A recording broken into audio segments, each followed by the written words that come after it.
वडवळ नागनाथ येथे डॉक्टर बाबासाहेब आंबेडकर जयंती उत्साहात साजरी करण्यात आली। या कार्यक्रमाचे अध्यक्ष सामाजिक कार्यकर्ते विवेकानंद लवटे पाटील, तर प्रमुख पाहुणे म्हणून जिल्हा परिषद प्रशालेचे मुख्याध्यापक राहुल गायकवाड सर, ग्रामपंचायत सदस्य कॉमेश कसबे, सामाजिक कार्यकर्ते नरसिंग भुरे, बालाजी बेंडके, विकी बेंडके, पत्रकार राजकुमार मोहनाळे, संगम कसबे उपस्थित होते। प्रतिष्ठित शेतकरी सुभाष हाके पाटील यांच्या हस्ते ध्वजारोहण करण्यात आले। सूत्रसंचालन परमानंद कांबळे यांनी केले। या कार्यक्रमाचे प्रास्ताविक सामाजिक कार्यकर्ते माया सोरटे यांनी केले। विद्यार्थ्यांनी भाषण सांस्कृतिक कार्यक्रम सादर केले। बंधुर शिपाया तो देर दे रुपाया,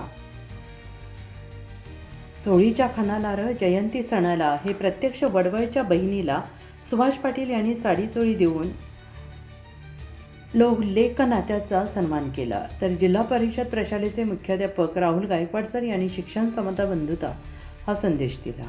जयंती उत्सव समितीचे अध्यक्ष सोमनाथ सोरटे, शैलेश लोमतोरे, अजय सोरटे, विनायक सोरटे, राहुल शिंदे, जितू सोरटे, केतन कांबळे, भैया सोरटे, लखन सोरटे, अंकुश सोरटे, सदानंद सोरटे, तुकाराम कांबळे, सचिन सोरटे, मंगेश कांबळे, दिनकर मस्के, संतोष मस्के, भीमा कांबळे, परमेश्वर टेंकाळे, लखन सोरटे, धनराज सोरटे, रमाकांत सोरटे, मंगल कांबळे, अतुल सोरटे, सर्व जाती धर्माच्या लोकांनी कष्ट करून कार्यक्रम यशस्वी पार पाडला।